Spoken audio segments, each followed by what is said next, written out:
Hello and welcome to this video. I am here at Botallack. I've been here a few times before, and as I said in a previous video, I really wanted to make a full video on this location because not only has it got an interesting history and is really stunning here, but the bird life here is also very interesting. So let's have a look around, learn about the history and do some bird watching. Perched on the rugged tin coast of Cornwall, England, Botallack is a place where dramatic natural beauty meets centuries of industrial heritage. Located between the towns of St Just and Pendeen, Botallack sits within the Cornwall and West Devon mining landscape, a UNESCO World Heritage Site, recognised for its role in shaping the modern mining world. Mining in this area dates back to at least the 1500s. Over time, Botallack became one of Cornwall's most ambitious and daring mining sites. What made it extraordinary was its submarine mining, tunnels driven out beneath the Atlantic Ocean itself. It's said that miners would hear the muffled sound of waves crashing above their heads as they worked. The most iconic remains of this era are the Crown's engine houses, clinging to the cliffside like stone sentinels. These buildings once held the engines that pumped water from the mines and hauled ore to the surface.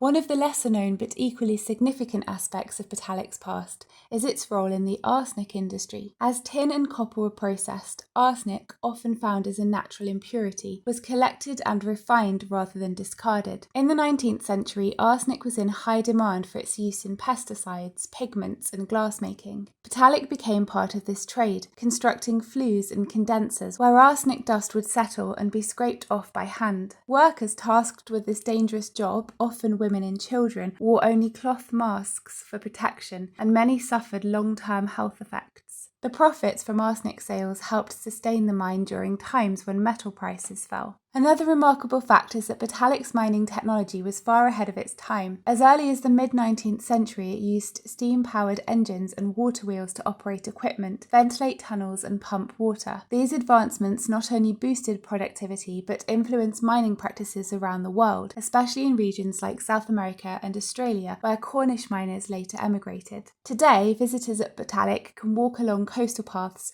marked with safety features that allow safe exploration of the mine's surface remains. Through summer's bloom, autumn's golden quiet and winter's grey winds, the cliffs stay alive with the wheeling of seabirds, the whisper of grasses and the steady pulse of the sea below. Spring, which is when I spent time here, breathes new life into Botallack. The cliffs and meadows burst into colour with thrift, bluebells and campion. Bees and butterflies reappear, and the songs of returning migrants fill the air.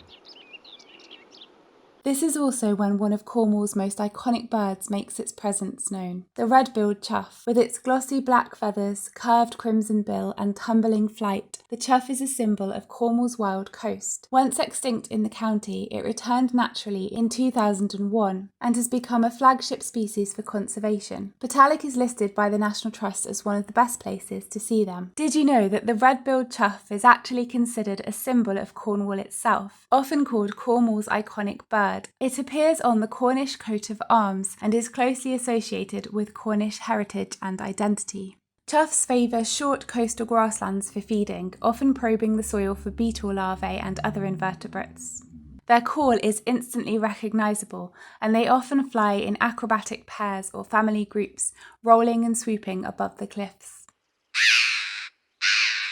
They nest in sheltered crevices in old mine shafts and cliff faces, making Botallack's historic structures part of their modern habitat.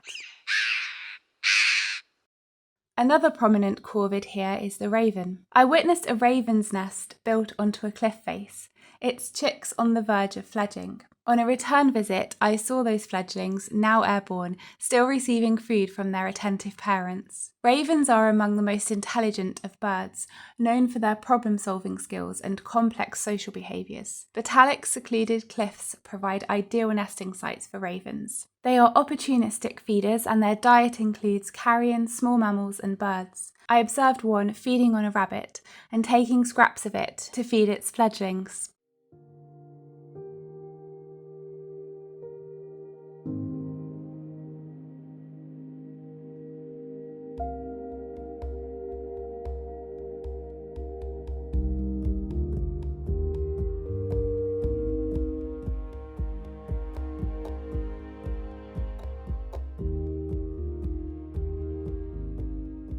Rabbits can often be seen hopping among the pink thrift that carpets the cliffs in spring.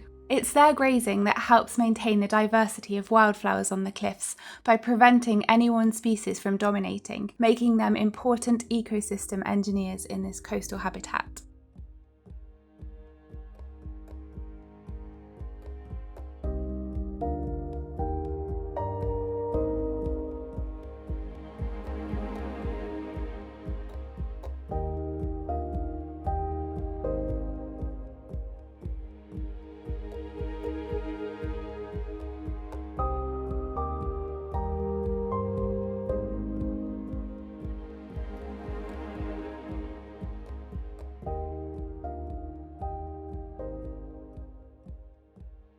Another bird that thrives in this environment is the kestrel, often seen hovering with rapid wing beats over the cliffs or sitting on abandoned buildings. Kestrels are adept hunters, feeding on small mammals and insects. They nest in cavities of old structures or cliff ledges, making Botallack's historic ruins perfect nesting sites. Slightly inland among the gorse, whitethroats arrive to breed. These small energetic warblers are known for their scratchy, melodic songs and elaborate aerial displays during courtship. During migration, they can double their body weight by fattening up, providing the energy needed for their long journeys between Africa and the UK.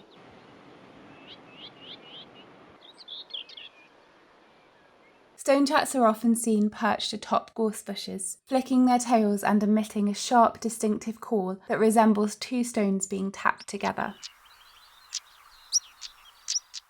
They feed on insects and are a common sight in heathland and coastal areas. Linnets, with their melodious songs and reddish breast markings in males, are social finches that thrive in open scrub and farmland. They feed primarily on seeds and often nest in dense shrubs, including gorse.